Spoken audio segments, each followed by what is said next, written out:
What's up guys, Luca on the go here, and today we're going to talk about starting a small video production company.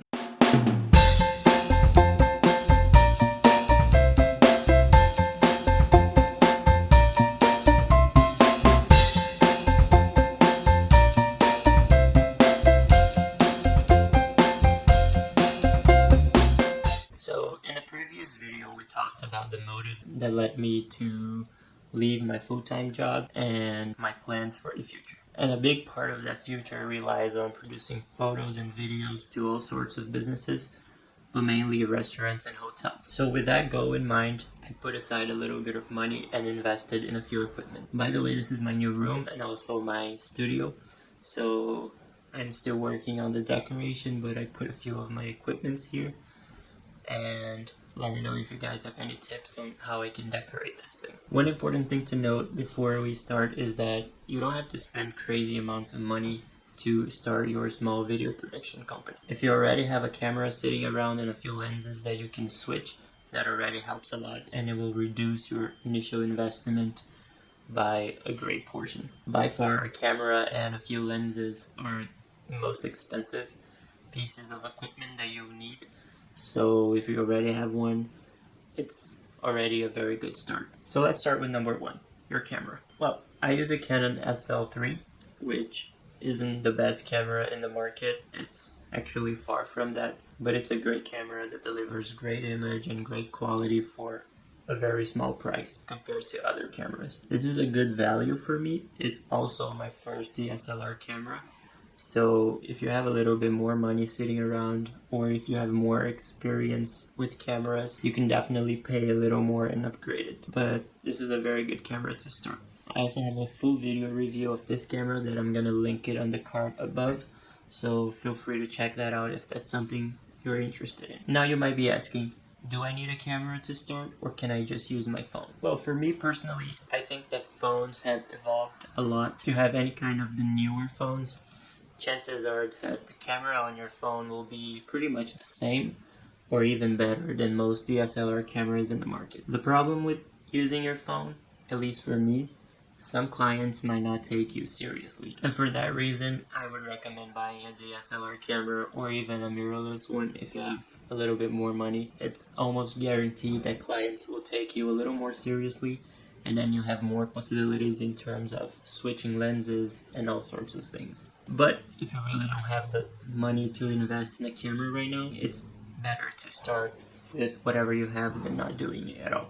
So in that case, I would advise to start with your phone, at least to practice. If you do decide to start with your phone, I would suggest doing a few gigs for free, creating a portfolio, having something that you can show to potential clients and show that you're actually good in what you're doing, and it doesn't matter what kind of equipment you have. So after the camera, let's talk about lenses. Well, lenses for me, I think they're very personal to each kind of photographer and filmmaker, to the things that you like to shoot. If you're shooting food, if you're shooting hotels, it's gonna vary a lot, and it depends on what you're shooting and your preferences. Personally, I carry 3 lenses with me: a 10-18mm, an 18-55, and a 55-250mm. For the majority of the gigs, I use the 10-18mm lens if I want a wider shot, or the 18-55 if I want to take a close-up shot. But I also have the 55-50 with me because you never know when you're gonna need it.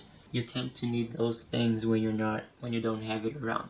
So as a precaution, I choose to always take the 3 lenses with me. Well, so far we only talked about the things that I already had, so now let's jump into the things that I had to buy. The first thing I bought, and I actually had a problem with it, is a new tripod. Unfortunately, I had a problem with shipping. I had to cancel my purchase, but I'm gonna try to buy it again soon and hopefully make a video review of it when it gets here.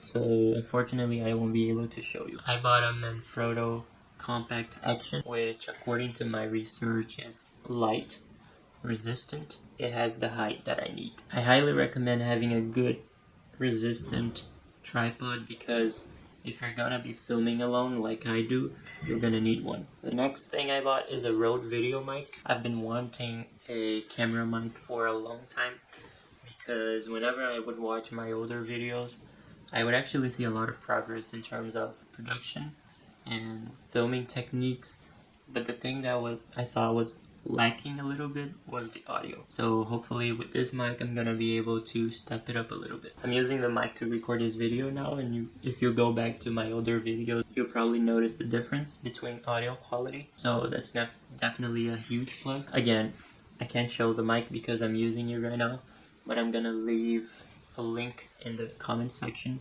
so you guys can check it out if you want to. And I'm also planning on doing a video review of this mic, so stay tuned for the channel soon. I usually don't use the mic when I'm shooting B-roll videos. I just download sound effects and add them to my timeline, unless I want to capture a very specific sound that I know I won't be able to find anywhere.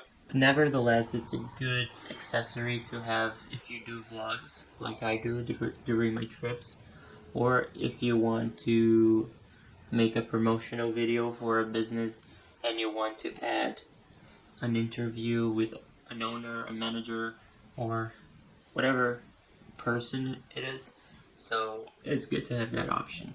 The other thing I bought is a white background. The one I bought comes with 2 easels and a white sheet. So you really don't need the easels if you have somewhere to hang a white sheet, but I don't, so I had to buy the complete setup. Unfortunately, I won't be able to show you because it's somewhere inside some box that came during the move, so I still have to find it. Like I said before, I'm gonna leave it linked below so you can also check it out. And this is something I will mostly be using at home when I want to shoot a product commercial or something like that.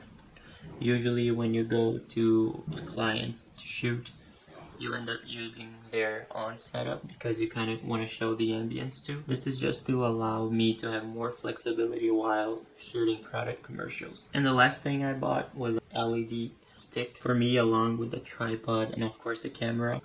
Lighting is the main thing that you have to invest on, because usually when you go to a place, you don't know what their lighting setup is, if the place is dark.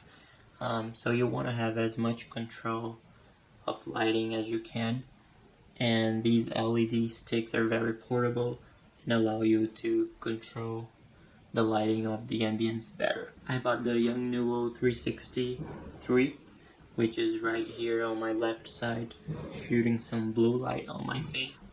It's a great light, it's very strong, and you can control different colors. You have all the RGB scale. So it's very versatile, very portable, and very good. You can control it either via a wireless remote control that comes with it, or there's an app on your phone that you can download and control the color spectrum. And the good thing about this one is that you can set it up on a tripod if you need to, just to give you a little bit more flexibility if you have an extra tripod in your bag. Those are pretty much all the things I bought. I spent roughly $800 on the lighting, the background, the video mic, and the tripod. So it's not a big investment. Again, I already had a camera and the lenses sitting around, so if you don't have any of that stuff, maybe add another 1 to 2K in the investment.